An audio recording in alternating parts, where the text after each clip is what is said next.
Welcome to This Week in East Brunswick, the news magazine of events in and around town.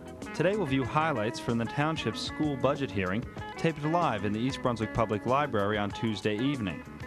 The Brunswick Square Mall hosted the Township's annual Community Day, where representatives from Township, nonprofit, and local organizations greeted onlookers in an effort to inform, educate, and entertain residents. The library offered the public an opportunity to explore the work of artist Leora Heitmeyer during this year's Artist in Residence program. All this and more, including a look at the East Brunswick Museum's lighting exhibit and the Township's Council Review. But first, here's a look at programming next week on Channel 8. Monday morning at 10, Lenore Kulik demonstrates the STEP technique for beginners. That's on Look Great, Feel Great. At 10:30, preschoolers gather for stories about hats on Stories from the Library. The story of Eleni, first a best-selling book and then a major motion picture, continues Tuesday night at 7 on In Print. Author Nicholas Gage talks about A Place for All of Us, his new book about Eleni's children in America. On the 30th, residents will elect 3 candidates to the East Brunswick Board of Education. The PTA President's Council will offer voters a chance to get to know the candidates with a Board of Education Candidates Forum next Tuesday night at 7:30. The forum will be cablecast live from the library and will be repeated twice on Saturday the 27th at 12:30 and Monday night the 29th at 7 o'clock. The Reverend Alphonse Stevenson is Dolly Vasta's guest Wednesday night at 7:30 on For Art's Sake. At 8 o'clock, the Arts focuses on the Theater Guild of Old Bridge. This Week in East Brunswick returns Thursday night at 7 and again at 8, and at 7:30 Thursday night, Elliot Taubenslag takes center stage on aging aspects. Check the Channel 8 Community Bulletin Board for Saturday's recast schedule and local upcoming events. On April 30th, residents will vote to accept or reject the East Brunswick Schools budget prepared by the Board of Education. In order to facilitate the exchange of information and opinion between the board, administration, and the public, a public hearing was held on Tuesday, April 16th. Superintendent of Schools Dr. John Kopko and Business Administrator Jean Poquette presented detailed information about the proposed budget. The first chart compares the tentative budget to this year's budget, illustrating that the total increase is 2.32%. These totals include funds for teachers' pension and Social Security, which school districts are now required to include in their budgets, even though the costs continue to be reimbursed through state aid. The current expense portion of the budget is increasing 5.16%, and the capital outlay portion of the budget is decreasing more than 50%. The next chart shows the proportions of the 3 major areas in the school budget. Debt service pays for the principal and interest on bonds previously issued for construction and land purchase. Capital outlay includes revenue for improvements to buildings and grounds, and current expense, by far the largest portion of the budget, includes the funds spent for the daily operation of the school district. The following chart depicts the major categories in the current expense as well as the capital outlay and debt service accounts. As we think it should be, instruction is the largest item, making up approximately 48% of the total budget. This line includes just about everything that students and teachers work with every day: textbooks, workbooks, audiovisual materials, paper, art, supplies, library books, and all the other instructional materials we use. It also includes the funds for salaries for our faculty members. Special education, which is 5% of the budget, is another direct instructional cost, but it is separated because the state requires the school district to list it in a separate category. Fixed charges, approximately 25% of the budget, includes funds for insurance and tuition for the special education students who attend schools out of the district, because these students require specialized and specific types of programs that those schools offer. It also includes the funds for pensions and Social Security. Transportation makes up almost 5% of the total school budget. Operations, about 4.5% of the total. The operations budget includes expenses for heat, electricity, telephone service, and the salaries for custodians. The administration portion of the budget amounts to approximately 3% of the total. Maintenance, which includes funds for the upkeep of the buildings and grounds, as well for instructional and non-instructional equipment purchase. It amounts to about 2.5% of the budget. And the category listed as Other includes state and federal funding and adult and summer school. It is about 2% of the budget as well.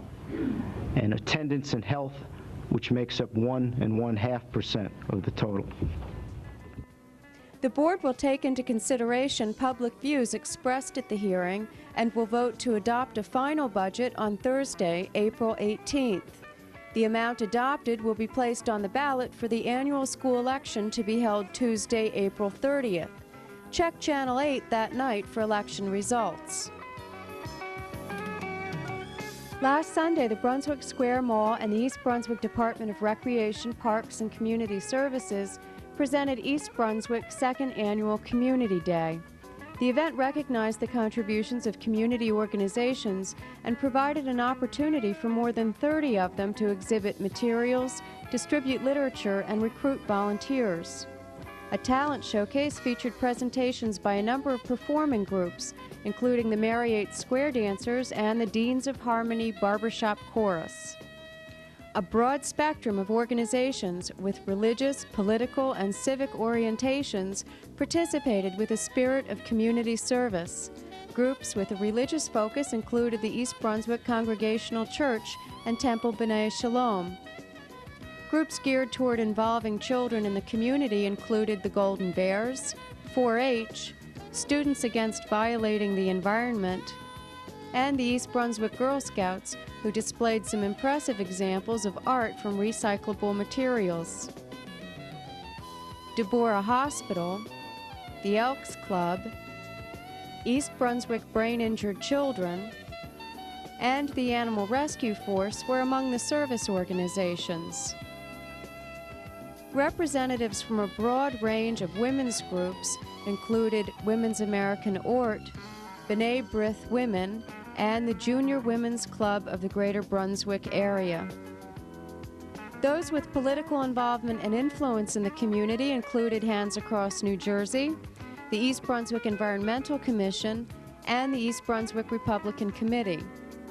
Dedicated firefighters kept an eye out for likely volunteers, and the East Brunswick Rescue Squad offered to check residents' blood pressure. Representatives from various township departments also put in an appearance and offered information to shoppers. The East Brunswick Senior Center, the library, and the school-age child care program all participated. The East Brunswick Department of Recreation offered the chance to shoot a few hoops, while the Middlesex County Health Department and the East Brunswick Alliance for the Prevention of Alcoholism and Drug Abuse encouraged healthy habits in the community. Adult education attracted new students, Raritan Valley YMCA celebrated a wide range of services, and the East Brunswick Police offered security tips and displayed examples of a variety of illegal drugs and paraphernalia. If you missed the fair and would like to contact one of these groups, call the library's reference desk at 390-6767 for information. Hi, I'm Scott White, and I'm here at the East Brunswick Public Library with Leora Heitmeyer, an artist in residence who is part of the Art Goes Public 91 program. Leora, can you tell us a little bit about what kind of painting you do? I like realistic oils, mostly still lifes, some landscapes. The landscapes that I have done are mostly from Tioga County in Pennsylvania, where we have a home. But basically, I like still lifes the best because I like to do a lot of detail. And obviously they stay still for you, you can get the lighting the way you want it, and you can take your time on doing the painting. How long have you been painting for? Working in oil since about 1970. Can you tell us a little bit about the kind of technique you use? Yeah, that's one of the reasons that I wanted to do this demonstration at the library, because most of the time people will see a wet-on-wet technique. And the way I work is completely different. I like to work from the background forward, and I will let one layer dry completely, working the next one in a thinner paint over top and so on until I progress to the foreground of the painting. About how long does it take you for a typical painting? Well, it's according to the size and to the amount of detail that's on the painting. One like this painting of my son's room, which I call size 13, took a long time with the quilt and all of the details. Something else that's a simpler picture like USA 1991 would, that painting may have taken about 10, 15 hours. The one of my son's room maybe like 80, 90 hours. I see behind us a painting that's been done in a number of stages. Can you tell us a little bit about that? Yes. The painting, the completed painting, as you see with the flowers completed and everything, was done at home from a real still life, just the way you see it, with the spotlight on it and everything. Normally I would only do one painting of a kind. But in order to demonstrate it, I've done the same painting in different stages, showing the way I would do the background, let it dry, then start to work on the cloth, again the thing that's the furthest back, and keep going until I get it to this stage where I would start to work on the things that are really forward, like the reflections on the table and the highlights on the glass and so on. I consider it a hobby, but when I enter shows I have to enter as a professional. Once you've won so many awards in what they call the non-pro class, I mean, not only do you feel bad staying there, but you're politely asked to move on to professional standing. Thank you very much for being with us, Leora. For This Week in East Brunswick, I'm Scott White.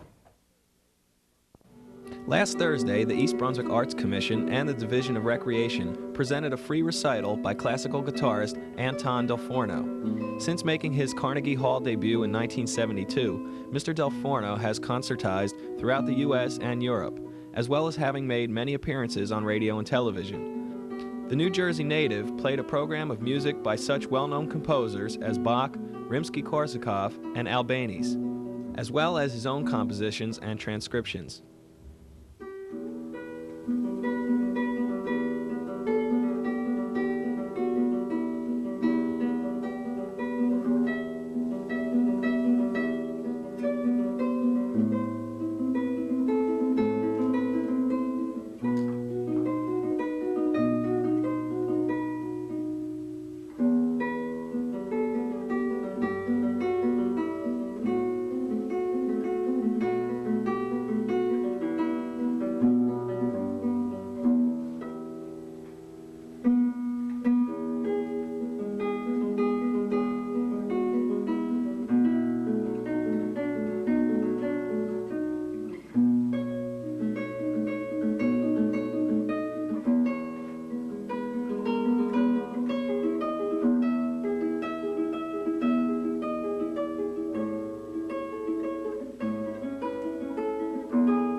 It's time again for the Daisy Spring Fair, May 22nd through the 27th at the Middlesex County Fairgrounds. This year's special attraction on May 24th, your $2 admission to the fair includes free professional wrestling featuring the Honky Tonk Man. That's the Daisy Spring Fair, May 22nd through the 27th. Free professional wrestling featuring the Honky Tonk Man takes place Friday, May 24th at 8 p.m. at the Middlesex County Fairgrounds in East Brunswick, New Jersey. The East Brunswick Museum is currently showing a display of early lighting devices. Included in the exhibit are lamps from the 18th century through the early 20th century, from fat-burning lamps to kerosene-fueled railroad lamps. The lamps are from the personal collection of Mr. Ralph Montre of Spotswood and represent over 20 years of collecting antique lighting devices.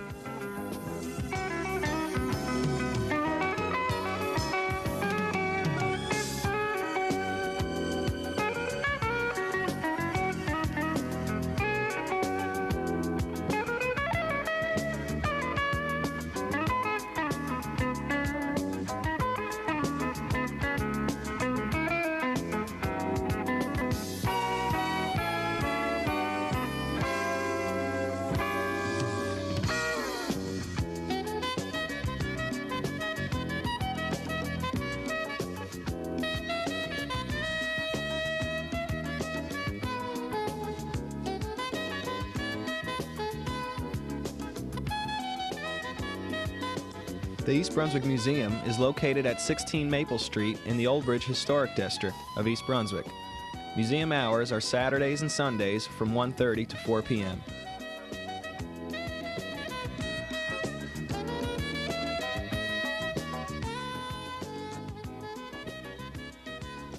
Hi, my name is Councilman Dave Zarnowski, and my memory of Memorial Day takes me back to my hometown of Kearney, New Jersey. Many Memorial Days were spent watching the Memorial Day Parade with the veterans organizations and honoring veterans of past wars. I remember my biggest thrill with Memorial Day was being selected as a high school student to march in the parade with the American Legion and to recite the Gettysburg Address at the reviewing stand before the other members of the township. I remember it taught me a true sense of patriotism and community spirit, and it brought to light the true meaning of Memorial Day, and that is to honor veterans of all wars. And that is what we're doing in East Brunswick on this Memorial Day. We want to honor veterans of past wars and our new veterans of the Persian Gulf conflict. We feel it's fitting to honor these individuals as they return from their brave fight home in the Middle East. East Brunswick has resurrected this ceremony and parade after several years of absence. And I feel it's a good time and a good day for everyone to come out, and it will make you all remember Memorial Days of past and present. Thank you. Hello. I have some exciting news to share with you today. It's all about East Brunswick Township's Memorial Day Parade. This year's parade is scheduled for Sunday, May 26th at 1 o'clock. Now you're wondering, how can I be a part of that? Because I know, like all other Americans, you want to be a part of celebrating this year's Memorial Day. Not for all the veterans of all the wars, but certainly to remember what we just went through in the Persian Gulf. It sort of has renewed everyone's feeling of patriotism, and here's your chance to show that you care. How can you get involved? Well, you can organize a group that you belong to, a sporting organization, scouts, fraternal group, even your neighborhood association, or even people on your block. Organize them, create a float, ride, or march, have children on decorated vehicles. You can be a part of the parade. There'll be a special group called the Desert Storm Contingent for friends and families of people that were in Desert Storm. There'll also be a sea of flags where children through adults can come out with their own American flag or get one from us and lead off the parade in a giant sea of beautiful red, white, and blue. How about a convertible? Do you have one in your garage? We need one, and we need you to drive it. You can help us by driving some of our older dignitaries, or perhaps a beauty queen if you get lucky. How about the Neighborhood Challenge Cup? There's a chance for all of you homeowners association to show who's the best. Come on out and compete, and you can win a trophy for being the best neighborhood represented in the group. Do you have an antique car? One that's running? We need that too. We need that to help us transport people in the parade. Can you get 4 or 5 friends together, or how about just your family? Because we need a color guard for each one of the 6 divisions in the parade. We'll supply you with the flags, but you need to serve as the color guard to start a vanguard. If you live on the parade route, here's your chance to win a trophy. You can decorate your house. Or you can try to win the best attended party by inviting as many friends and relatives over to watch the parade right from your house. Do you have a license to drive a bus or a limousine? We need you that day too. You can possibly drive one of the cars that's going to be loaned to us from our dealers along Route 18 and local car dealers. Do you have a clown suit? We need you. Come on out and help us distribute American flags so that the entire route of the parade can be covered with American flags. Also, we have some work to be done that we really can use some help. Marshalling a parade is a big job. This parade is 1.7 miles long. We need your help in trying to get it started. We also need people at different stations throughout the parade to help us keep it organized. We have some banners that need to be carried. It can be easily done, and you can be a part of the whole parade. Do you ride a horse? Get some friends together. We want you in the parade. There's a lot of prizes available too. Best in the parade, best float, best marching contingent, as well as that best decorated house and the best attended lawn. Forms are available throughout the community, or you can call 390-6983.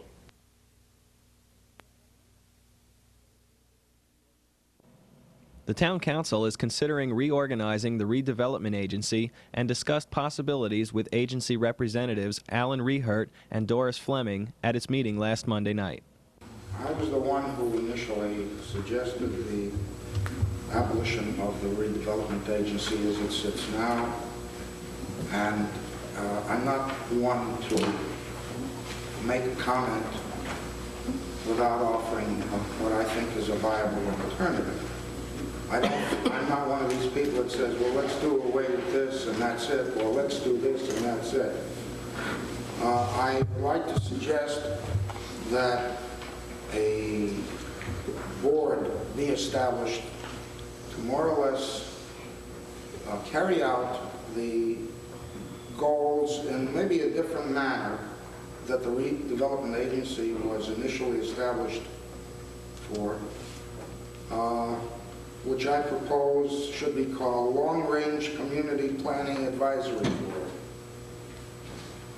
Such a board would necessarily be advisory to the planning department and come up with plans to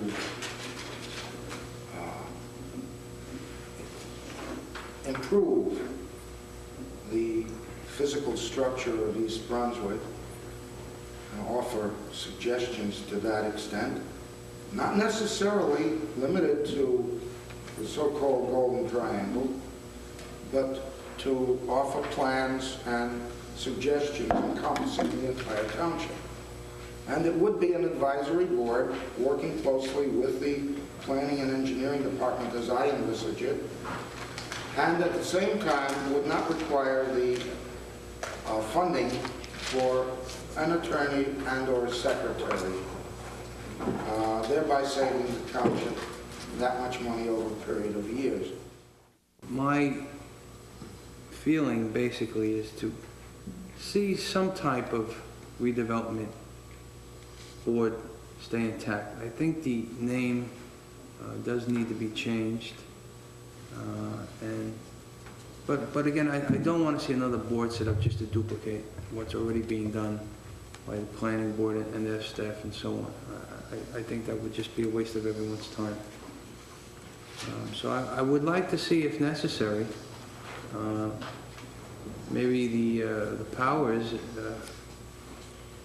enlarged, your responsibilities to be expanded.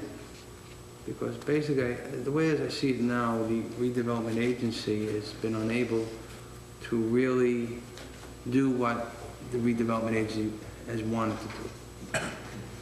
So I would like to see some reworking on that.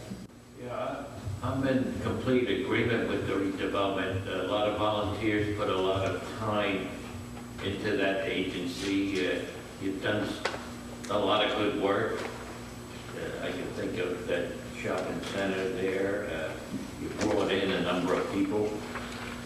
I think that maybe if we could tap some of the resources that a number of your members have, the resources that maybe the planning board and the zoning board and some of our staff doesn't have access to, like redevelopment, like maybe some Myers Toys, Brianco, try to update some of the shopping centers on 18. There's a lot of empty stores maybe. You could find some vehicle to advise the council, because the council can't look at everything.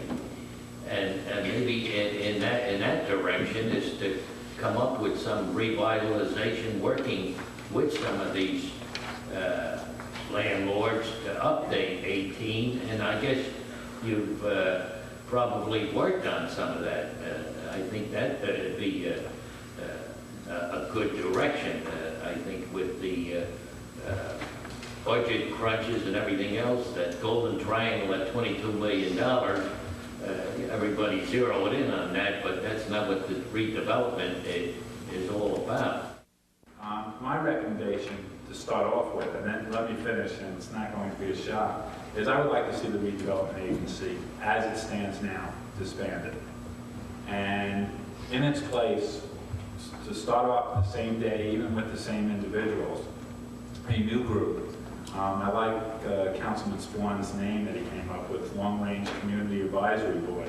The Development Advisory Board, I think you missed that when you said it before. And a new group be set up immediately.